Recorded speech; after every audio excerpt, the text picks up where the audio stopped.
সুপ্রিয় সুধী, আসসালামু আলাইকুম।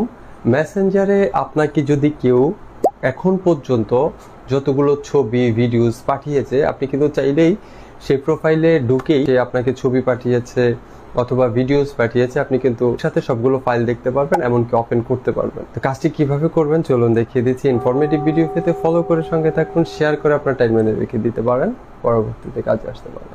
ধন্যবাদ সবাইকে। আমরা সর্বপ্রথম চলে আসব মোবাইলে থাকা মেসেঞ্জার অ্যাপসটিতে। এখান থেকে আপনারা দেখতে পাচ্ছেন মেনু, আমরা মেনুতে ক্লিক করব। মেনুতে ক্লিক করার পরে আমরা আবার সেটিংস এ ক্লিক করব, করে আমরা একটু স্ক্রল করে নিচে চলে আসব।